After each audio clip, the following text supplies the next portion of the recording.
Welcome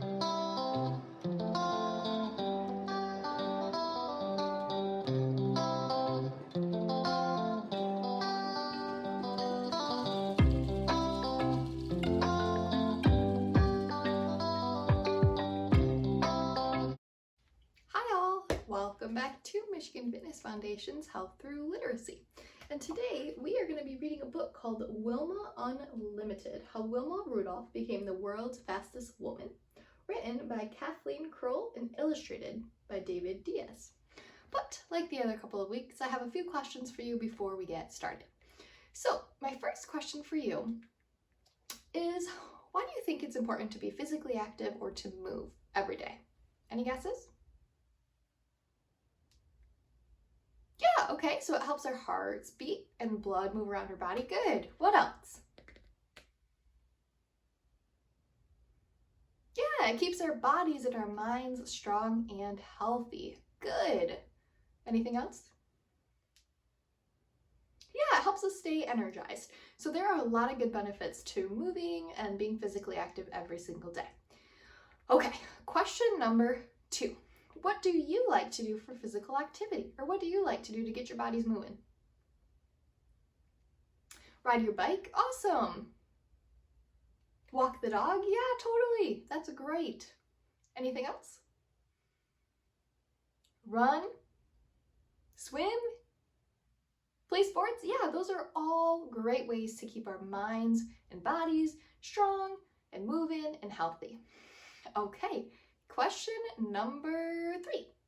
So many people like to run, either for fun or just so they can stay fit and get some exercise in.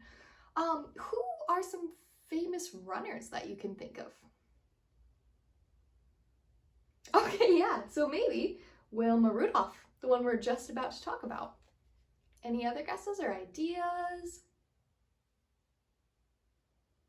Jesse Owens, okay, good. Any more?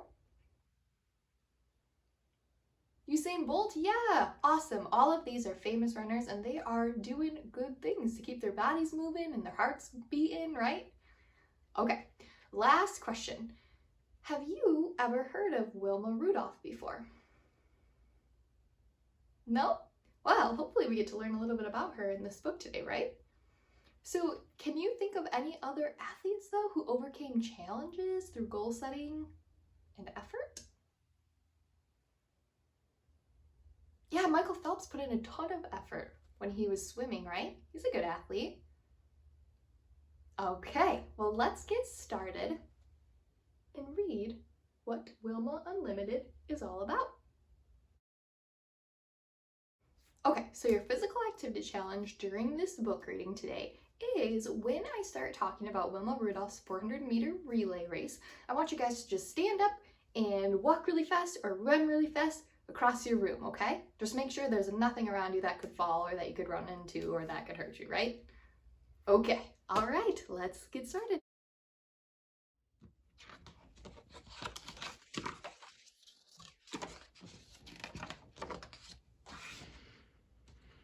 No one expected such a tiny girl to have a first birthday. In Clarksville, Tennessee, in 1940, life for a baby who weighed just over 4 pounds at birth was sure to be limited. But most babies didn't have 19 older brothers and sisters to watch over them. Most babies didn't have a mother who knew home remedies and a father who worked several jobs. Most babies weren't Wilma Rudolph. Wilma did celebrate her first birthday, and everyone noticed that as soon as this girl could walk, she ran or jumped instead. She worried people, though. She was always so small and sickly. If a brother or sister had a cold, she got double pneumonia. If one of them had measles, Wilma got measles too, plus mumps and chicken pox. Her mother always nursed her at home. Doctors were a luxury for the Rudolph family, and anyway, only one doctor in Clarksville would treat black people. Just before Wilma turned 5, she got sicker than ever. Her sisters and brothers heaped all the family's blankets on her, trying to keep her warm. During that sickness, Wilma's left leg twisted inward and she could not move it back. Not even Wilma's mother knew what was wrong. The doctor came to see her then. Besides scarlet fever, he said, Wilma had also been stricken with polio. In those days, most children who got polio either died or were permanently disabled. There was no cure. The news spread around Clarksville. Wilma, that lively girl, would never walk again. But Wilma kept moving any way she could. By hopping on one foot, she could get herself around the house, to the outhouse in the backyard, and even, on Sundays, to church. Wilma's mother urged her on. Mrs. Rudolph had plenty to do: cooking, cleaning, sewing patterned flour sacks into clothes for her children, now 22 in all.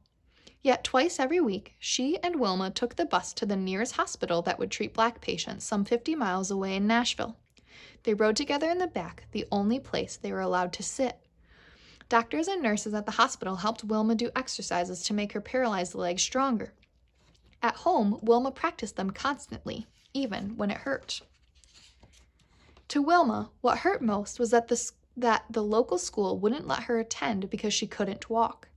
Tearful and lonely, she watched her brothers and sisters run off to school each day, leaving her behind. Finally, tired of crying all the time, she decided she had to fight back, somehow. Wilma worked so hard at her exercises that the doctors decided she was ready for a heavy steel brace.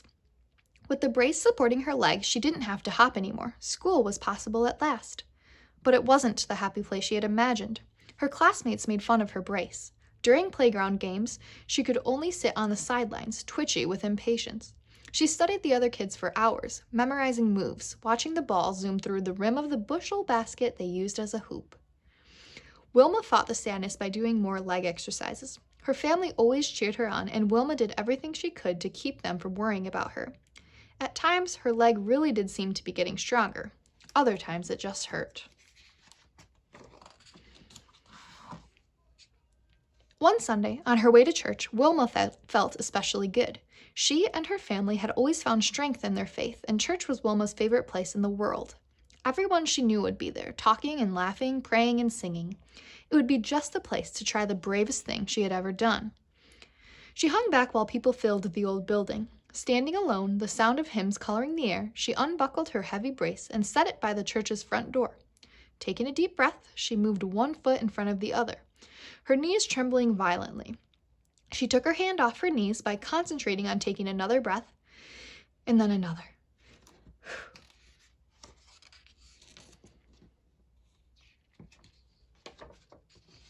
Whispers rippled throughout the gathering.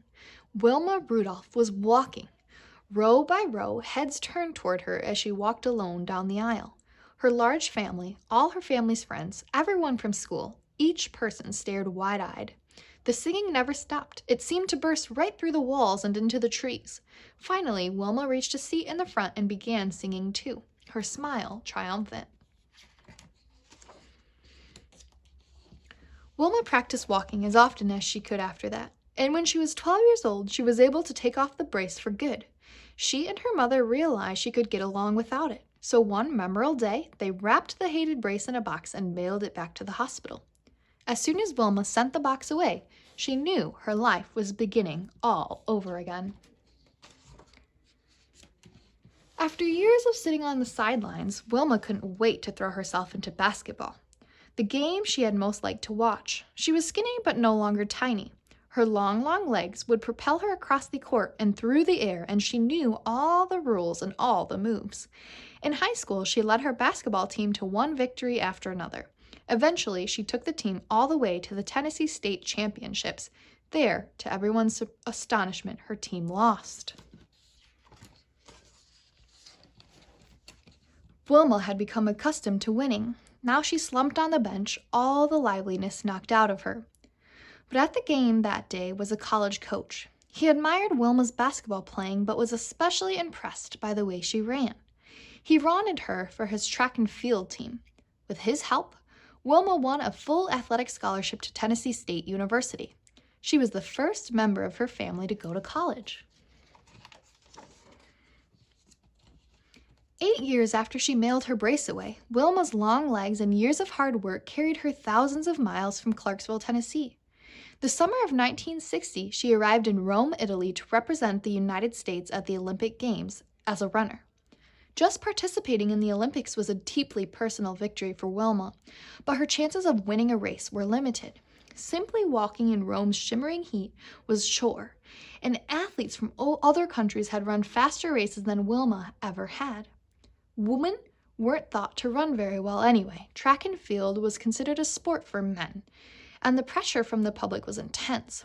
For the first time ever, the Olympics would be shown on television, and all the athletes knew that more than 100 million people would be watching. Worst of all, Wilma had twisted her ankle just after she arrived in Rome. It was still swollen and painful on the day of her first race. Yet, once it was her turn to compete, Wilma forgot her ankle and everything else. She lunged forward, not thinking about her fear, her pain, or the sweat flying off her face. She ran better than she had ever before, and she ran better than anyone else. Grabbing the attention of the whole world, Wilma Rudolph of the United States won the 100-meter dash. No one else even came close. An Olympic gold medal was hers to take home. So, when it was time for the 200-meter dash, Wilma's graceful long legs were already famous. Her ears buzzed with the sound of the crowd chanting her name. Such support helped her ignore the rain that was beginning to fall. At the crack of the starting gun, she surged into the humid air like a tornado. When she crossed the finish line, she had done it again. She finished far ahead of anyone else. She had earned her second gold medal. Wet and breathless, Wilma was exhilarated by the double triumph. The crowd went wild. The 400-meter relay race was just yet to come. Wilma's team faced the toughest competition of all, and as the fourth and final runner on her team, it was Wilma who had to cross the finish line.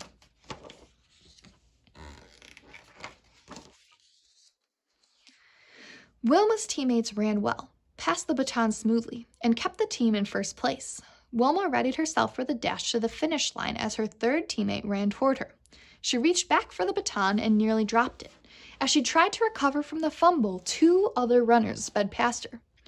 Wilma and her team were suddenly in third place. Ever since the day she had walked down the aisle at church, Wilma had known the power of concentration. Now, legs pumping, she put her mind to work. In a final electrifying burst of speed, she pulled ahead. By a fraction of a second, she was the first to blast across the finish line. The thundering cheers matched the thundering of her own heart. She had made history. She had won for an astounding third time. At her third ceremony that week, as the band played the Star-Spangled Banner, Wilma stood tall and still like a queen, the last of her 3 Olympic gold medals hanging around her neck. Wilma Rudolph, once known as the sickliest child in Clarksville, had become the fastest woman in the world. The end.